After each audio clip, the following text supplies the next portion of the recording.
everybody, I'm here to read you a Christmas story. So I hope you're feeling comfortable, that you're all snuggled up and cosy, ready for the story today. As you can see, I have my Christmas tree behind me because Christmas is my favourite time of year. And the story I've chosen to share with you today is Santa is Coming to Eastbourne, because I know that lots of you are very, very excited about our special visitor. So, if you're sitting nice and cosy, I'll begin our story. Santa is coming to Eastbourne. Well, boomed Santa, have all the children in Eastbourne been good this year? Mostly, answered the little old elf as he bustled across the busy workshop to Santa's desk. Santa peered down at the elf from behind the tall, teetering piles of letters that the children in Eastbourne had sent him. I wonder if your letter is there too. Mostly, asked Santa, looking over the top of his glasses. Yes, but they've all been especially good in the last few days, replied the elf. Jolly good, chuckled Santa. Then we'd better get their presents all loaded up. Even though the sack of presents was really, really big, and the elves were really, really small, they seemed to have no trouble loading it onto Santa's sleigh. Though how they managed to fit such a big sack into one little sleigh, even they didn't know. But somehow they did. Splendid, boomed Santa. We're ready to go. Not quite, Santa, the little old elf said.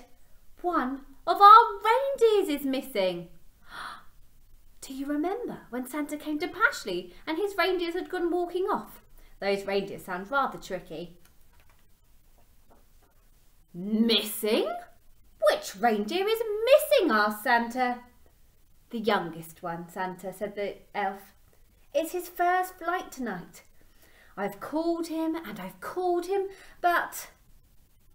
Just then a young reindeer strolled up, munching on a large carrot. Where have you been? Asked Santa. The youngest reindeer was crunching so loudly that it was no wonder he hadn't heard the little old elf calling. Oh, well, never mind, said Santa, giving the reindeer a little wink. He took out his Santa nav and tapped in the postcode for Eastbourne. This will guide us to Eastbourne in no time. And there's that reindeer. Crunch, crunch, crunch. We know just how much the reindeers like carrots when we went hunting for carrots from the reindeers when Santa came to Pashley, don't we? With a flick of the reins and a jerk of the harness, off they went racing through the sky. Ho, ho, ho, laughed Santa. Well, we'll soon have these parcels delivered to every girl and boy in Eastbourne. Santa's sleigh flew through the starry night, heading south across the North Sea. On they flew in the crisp, wintry air, crossing the coast. With a wink of an eye, the sleigh was flying above the North Downs and over Shinewater Lake. The youngest reindeer was very excited. He'd never been away from the North Pole before. Just as they were crossing over the edge of Friston Forest, when suddenly they ran into a blizzard of snowflakes and they couldn't see a thing. The youngest reindeer was getting a little bit worried. But Santa didn't seem concerned. In 2 kilometres, said the Santa nav in a bossy lady's voice, keep left at the next star. But madam, Santa blustered, I can't see any stars in all this snow. And soon they were hopelessly lost. Then, through the howling blizzard, the youngest reindeer heard a ringing sound. Ding dong. He looked over at the old reindeer with the red nose, but he had his head down. Oh, a reindeer with a red nose, who's that going to be? Yes, you're right, I think it's Rudolph too. Ding dong, ding dong, ding dong, ding dong. There was that sound again like church bells ringing. The youngest reindeer turned round to look at Santa. But Santa wasn't listening. He seemed to be arguing with a little box in front of him with lots of buttons on it. With a flick of the harness and a jerk of the reins, the youngest reindeer gave a sharp tug and headed off towards the sound of the bells, pulling Santa and his sleigh straight behind him. "Whoa!" cried Santa, pulling his hat straight.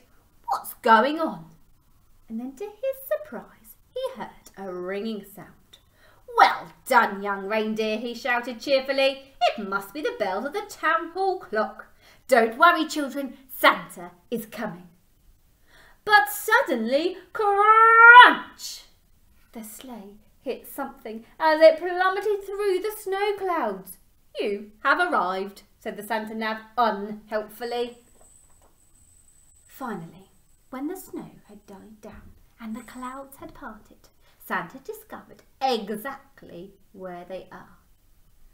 Stuck right at the very top of a Christmas tree in Terminus Road. There they are. "Everybody pull!" The reindeer pulled with all their might until, at last, with a screeching noise, the sleigh scraped clear of the Christmas tree. Santa steered them down safely, out over the pier, back inland, past the Wish Tower, over the Saffrons and down to Gildridge Park. I'm sure lots of you have been to Gildridge Park. Well, that's where Santa was.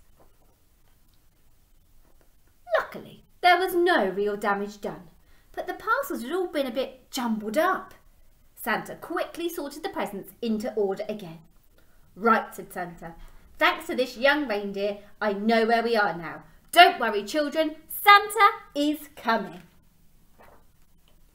Santa drove his sleigh expertly from the rooftop to rooftop all over Eastbourne, popping in and out of chimneys as fast as he could go, which was pretty fast for a chubby chap.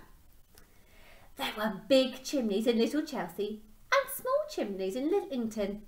He squeezed down thin chimneys in Hampden Park and plummeted down the fat chimneys in Hankham. The youngest reindeer was amazed at how quickly they went. Santa never seemed to get tired at all, and it looked like the children in Eastbourne were going to be very lucky this year. But the youngest reindeer was starting to feel a little bit weary and quite hungry too. In house after house, Santa delved inside his sack for parcels of every shape and size. He piled them under the Christmas trees and carefully filled up the stockings with surprises.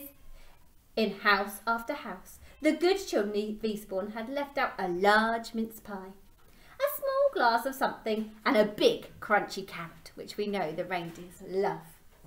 Santa took a little bite out of each mince pie, a tiny sip of something, wiped his beard and popped the carrots in his sack.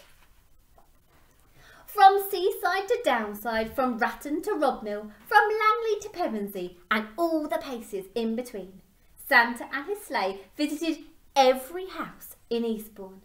Santa delivered presents to Alex, Elena, Bella, Ben, Chang, Charlie. The list went on. Yasmin and Zach, Zara and Zibble. There were so many presents. And he'll be busy visiting your house soon too. Finally, Santa had delivered their last present on his long list to Eastbourne. "Great moons and stars," he sighed. "It's past midnight. My sack seems as heavy as ever. I hope I haven't forgotten anyone." Santa opened his sack to check, but it was full of juicy, crunchy carrots. Santa shared out the carrots between all of the reindeer. "Well done, lad," he said, patting the youngest reindeer gently on the nose. But the youngest reindeer didn't hear him. He was too busy munching. Then it was time to set off for home. Santa reset his Santa Nav for the North Pole, and soon they were speeding above Beachy Head, around and over Pevensey Bay, and through the starry night. "Ho, ho, ho," laughed Santa. "Merry Christmas, Eastbourne, and Merry Christmas to everyone at Pashley. I hope you are very excited for the big day and looking forward to spending special time with the people that you love, which is my favourite part of Christmas.